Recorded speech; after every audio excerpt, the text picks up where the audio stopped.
नमस्कार मित्रों, एक चिड़िया ने बताई 6 बातें। जो भी इंसान इन 6 बातों को सुन लेता है उसके ज़िंदगी में कभी भी संकट नहीं आती और वो किसी मुसीबत में नहीं फंसता है। आखिर चिड़िया ने वो कौन सी 6 बातें बताई है जिसे कि हर इंसान को सुनना चाहिए, चाहे वो पुरुष हो या स्त्री। जी हाँ दोस्तों, आज की कहानी बहुत ही ज्ञानवर्धक होने वाली है, इसलिए सभी साथियों से और दोस्तों से हाथ जोड़कर गुजारिश है कहानी को पूरा अंत तक सुनना। और जो भी मेरे प्यारे साथी भाई एवं बहन चैनल पर पहली बार आए हैं, चैनल को सब्सक्राइब और वीडियो को लाइक कर दीजिए। एक बार की बात है, जब भगवान भोले शंकर यानी कैलाश पर्वत पर बैठे हुए थे, तभी वहां पर नंदी महाराज आते हैं और कहते हैं कि हे भोले शंकर भगवान, मेरे मन में कुछ प्रश्न चल रहा है। तभी भोले शंकर भगवान कहते हैं कि आखिर तुम्हारे मन में कौन सा प्रश्न चल रहा है। तभी नंदी महाराज कहते हैं कि इंसान अक्सर किसी पर विश्वास करता है और उससे धोखा क्यों मिल जाता है। तभी भगवान भोले शंकर कहते हैं कि तुम्हारा प्रश्न बहुत अच्छा है। इस प्रश्न का उत्तर मैं चाहूँ तो सिंपल में भी दे सकता हूँ, परंतु मैं तुम्हें एक छोटी सी कहानी के माध्यम से समझाने का प्रयास करता हूँ। तभी नंदी महाराज कहते हैं कि ठीक है भोले शंकर भगवान, आप कहानी को शुरू कीजिए। उसके बाद दोस्तों आपको बता दे, भोले शंकर भगवान कहते हैं कि तुम कहानी को पूरा सुनना। उसके बाद भोले शंकर भगवान कहते हैं कि कोई भी ज्ञान की बातें हो आधा अधूरा नहीं सुनना चाहिए, इसलिए तुम कहानी को पूरा सुनना। तभी नंदी महाराज कहते हैं कि हे प्रभु, आप कहानी को शुरू कीजिए, मैं कहानी को पूरा जरूर सुनूंगा। भोले शंकर भगवान कहते हैं कि एक प्यारा सा राज्य था। उस राज्य में एक राजा रहा करता था। राजा ने एक छोटी सी चिड़िया को पाल रखा था, जिस चिड़िया से उसका लड़का यानी राजकुमार हमेशा खेला करता था। ऐसे ही दिन निकलते गए और कुछ समय के बाद चिड़िया ने एक छोटी सी बच्चे को जन्म दिया, जिससे अब राजकुमार खेलने लगा और वो चिड़िया बड़ी हो गई। ऐसे ही समय निकलता गया और अब राजा का लड़का और चिड़िया का बच्चा दोनों आपस में बैठकर खेला करते थे। यह सब देखकर राजा काफ़ी खुश रहते थे और उस चिड़िया का भी ध्यान राजा रखा करते थे। एक दिन की बात है, यानी कहे तो चिड़िया दाना चुगने के लिए बाहर चली जाती है। तभी राजकुमार जो कि छोटा सा था, उसके हाथों में चिड़िया का बच्चा आ जाता है और वो उसे जोर से दबा देता है, जिससे कि चिड़िया की बच्चे की मृत्यु हो जाती है। जैसे ही शाम होता है, चिड़िया जब घर आती है तो अपने बच्चे को पिंजरा में जब नहीं देखती है, काफ़ी उदास हो जाती है और सोचने लगती है कि मेरा बच्चा कहाँ चला गया।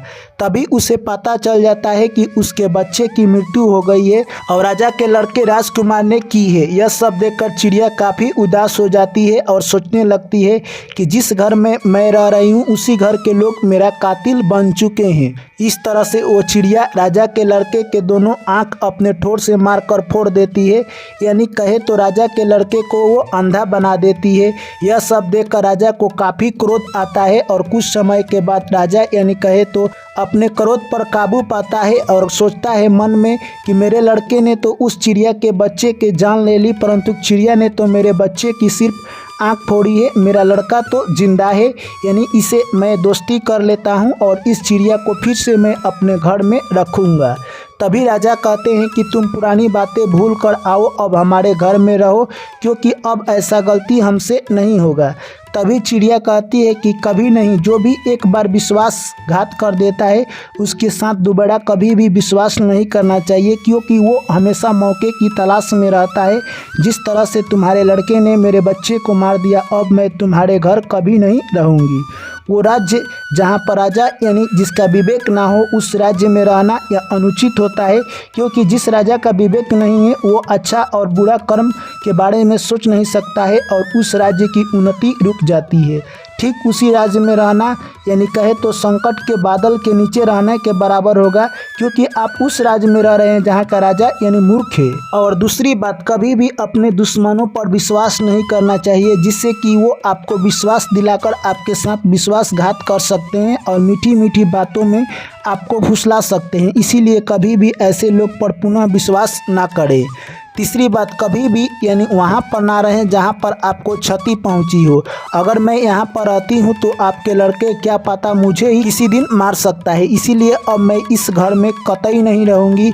मैं जंगल में जाकर रह सकती हूँ, परंतु यहाँ पर रहना मेरे लिए और मुश्किल हो सकता है। और चौथी बात, कभी भी ऐसे लोगों के साथ नहीं रहना चाहिए जो कि आपके क्षति पहुंचाने के लिए उत्सुक हो और किसी भी समय क्षति पहुंचा सकते हैं। आपका लड़का गलती से मेरे बच्चे को मार दिया, अब इस स्थान पर मैं कभी नहीं आ सकती हूं और ना ही रह सकती हूं। और पांचवी बात, कभी भी उस घर में नहीं रहना चाहिए जिस घर में आपके लिए संकट हमेशा मंडरा रहे हो। जैसे कि यानी यहाँ पर रहना मेरे लिए खतरे से कम नहीं है, क्योंकि आपका लड़का किसी भी चिड़िया को मार सकता है, हो सकता है कि मुझे ही मार दे, इसलिए मैं अब यहाँ पर नहीं रहूँगी।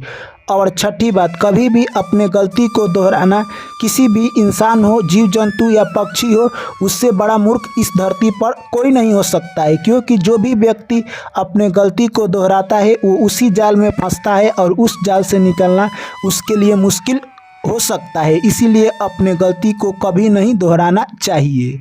दोस्तों, उसके बाद नंदी महाराज कहते हैं कि हे भोले शंकर भगवान, आपने इस कहानी को सुनाकर मेरे प्रश्नों का उत्तर दे दिया। ये कहानी बहुत ही सुंदर और अच्छी लगी है।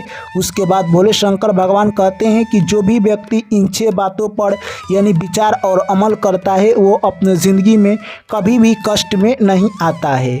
तो दोस्तों, मैं आशा करता हूँ कि ये कहानी आप लोगों को समझ में आई होगी। तो वीडियो को लाइक और चैनल को सब्सक्राइब कर लीजिएगा। चलिए आप लोगों से पुनः मुलाकात होगी एक नई वीडियो में। तब तक आप लोग मुझे दीजिए इजाज़त। सभी साथियों को मेरा प्यार भरा नमस्कार। जय श्री कृष्ण। राधे राधे।